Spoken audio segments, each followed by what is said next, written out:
Yud. We're holding page 178, Yud, Halacha Yud. Anfi Te'eno. I mentioned this yesterday. Right? Banana leaves with the bananas attached to the stalk still. So the leaves themselves is not a problem. But because it's intermingled, the fruit is still attached, is that a problem? Anfi Te'eno, Ubem Te'enim. The branches of a palm tree, of a fig tree, and the figs attached. Uzmoris behem anovim. You have the clusters of grape. You have the stems, and there are grapes attached to the stems. The stem is not a problem, right? If you have more non-essential than food, besachem him, then you go after the roof. But if you have more food than stem, or more fruit than branch, then you can't use it as chach. 1 second.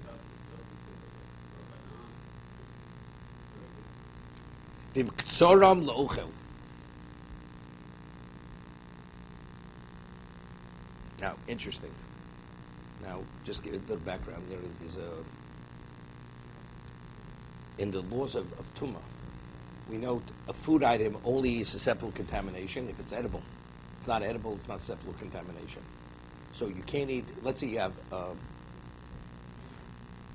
very large fruit. You have a gourd. A sheretz touches the edge of the gourd. The whole gourd is tummy, regardless. Because it touched the vegetable or the fruit.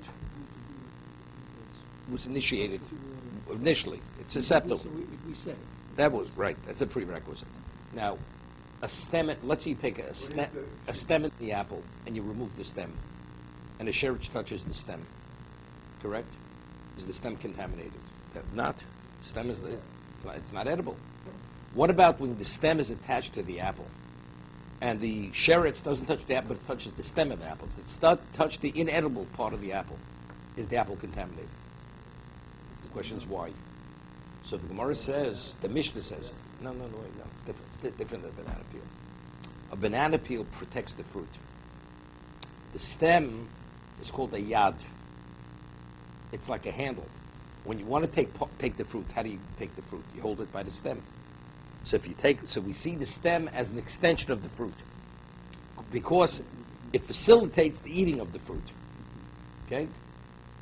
So we're saying now if the non-essential is greater than the edible, then it's valid.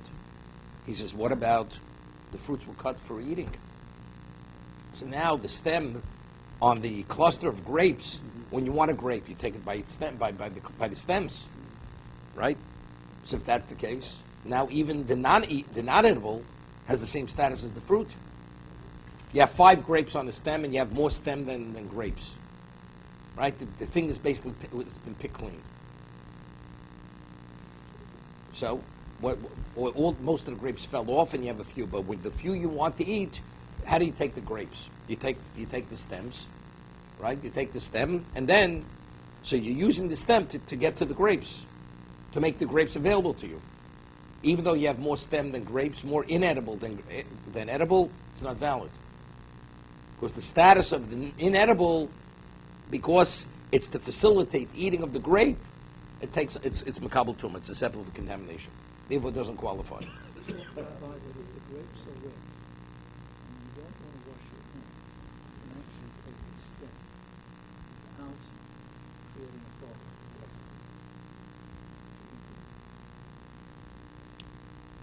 You give me a ruling. I thought that's what I learned from you. No, we didn't speak of. No, not true.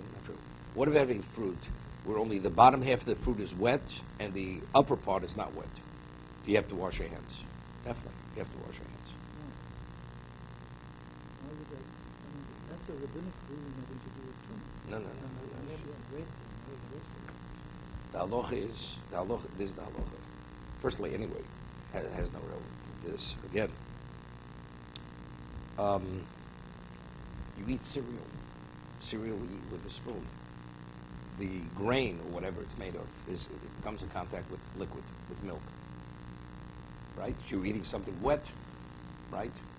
Do you have to wash before you eat a bowl of cereal? The answer is no. Why? Because the way you eat the food item, your hand will not come into contact with the food, because the food that you're eating is eaten with a spoon. But let's say you have, you want to eat a sour pickle, and you plan to wrap it, when they sell it, they don't charge you an extra penny for the paper, right? They give it wrapped in the paper, and you hold it, and the pickle protrudes from the paper, right? So, do you have to wash your hands? The answer is yes. Because that's called, because when you eat it that way, your hand could touch the pickle. It's not like a fork or a spoon. What about if you have diced pickles? They're cut up and they're on your plate. And you don't wash your bread. And the way a person has any degree of etiquette, he doesn't put his hands in his plate to eat the pickles. Or eat olives, small olives, off the plate. Not large olives. You don't know, you put your fork.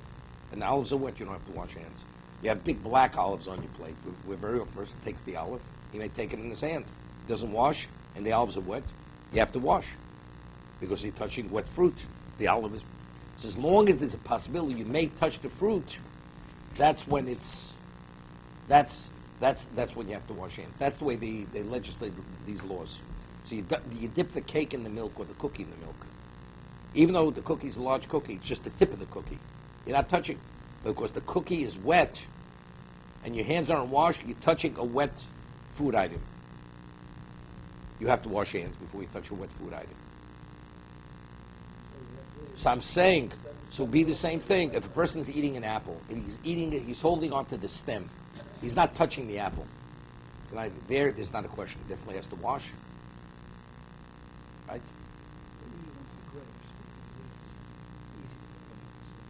So good. So again, it's no different. It's no different than the stem of the apple. It would be a yad. You'd have to wash. It's not exera. We see it as one entity. It's one entity. It's not exera. The whole thing is exera. Okay, so that goes to tumah. Now, they legislate another thing. Not that they legislate. No, it's not legislate. It's not legislating. You see the stem as an extension of the food. It's not you might. You agree to me if you have the fruit itself is partially wet, and you're touching the dry part of the fruit, you definitely have to wash your hand, because you're touching a wet fruit. It's called you're touching a wet fruit.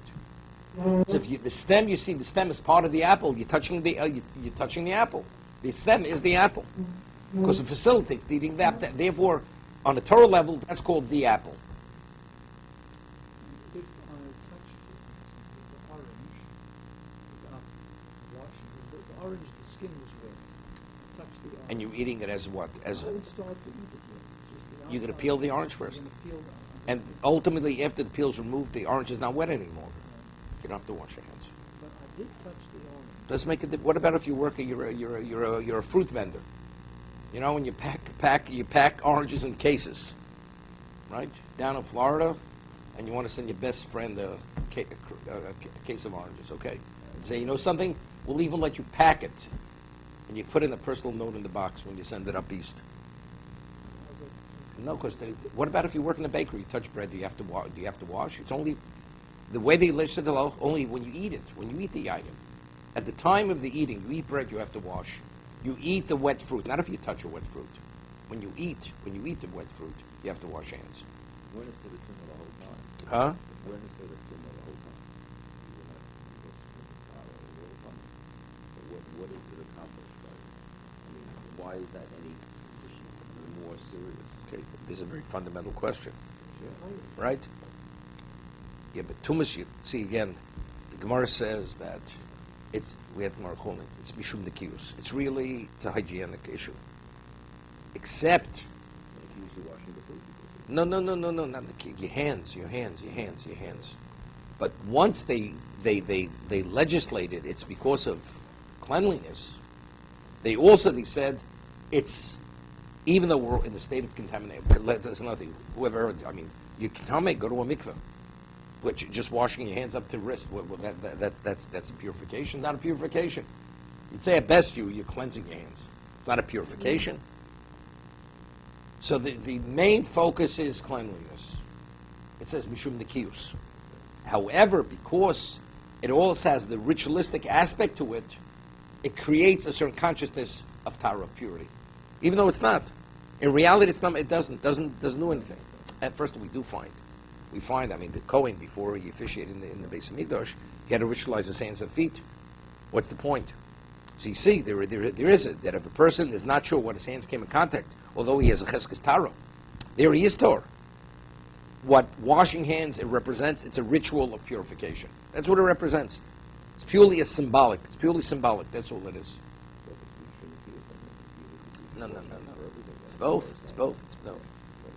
It's coupled. You have to have both things playing simultaneously. Yeah. And then feel like you just wash, just no, see, you have no for fruit like you wash for bread. No different than washing for bread, except without a bracha. It's without a bracha. Once the step, then it's just like shivrei. Maybe it'd be like shivrei kalim. No. But let's say you have enough stems. Let's say the majority would be stems. The schach would be stems. Would be the stems of the club. No. When it's attached to the fruit, it's the fruit. Now you remove it from the fruit. So when after it's removed from, what was the stem originally? It was makabel tumah because it was a yad. So it's like the vessel that initially functioned as a vessel no longer functions as a vessel. Okay, we're going to have to discuss this. We're still in the introduction. Okay.